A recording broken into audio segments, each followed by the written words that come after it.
Now the ones on either side, Simon is named. These men are not named. Verse 40, we are introduced to one of them. He's just called the other. So when you see him in heaven, you can say, oh, you're the other. You'll find out his name there. These two men, nailed on either side of Christ by God's predetermined counsel and foreknowledge. This is the lesson for all the ages, because these are the two categories that everyone who has ever lived has been divided into: the acceptors and the rejectors, the lost and the saved. It's the same two categories of humankind through all the ages. In the beginning, it was Cain and Abel. They were taught by their father substitutionary atonement. Cain rejected it and came with his own works, his own religion, his own religious stuff, wanted to be accepted for what he could do. He was rejected. Abel came with the blood of a lamb. Someone else had to die to pay the price. Substitutionary atonement. From those two streams flow all of the world's religions. There is human religion on one side, and there is substitutionary atonement on the other side.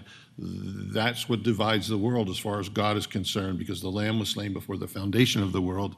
Here in this illustration, these two men are crucified. They are both the same distance. They are both arm's length from the Savior.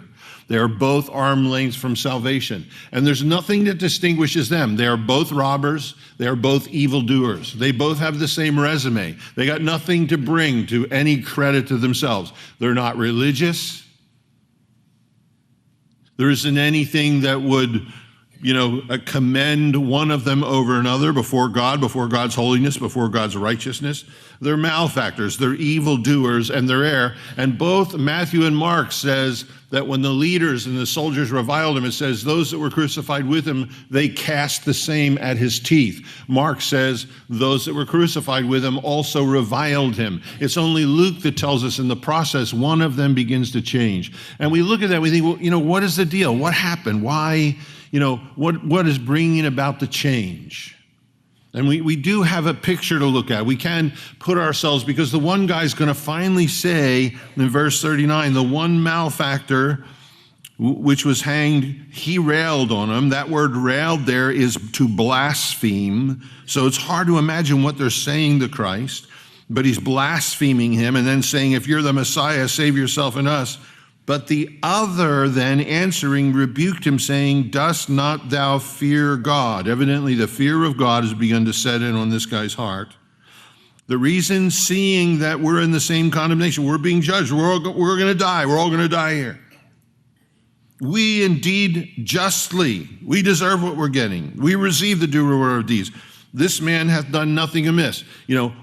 It's interesting to see these two. One of them begins to change. One of them remains hardened and is cast off into eternity, into eternal darkness.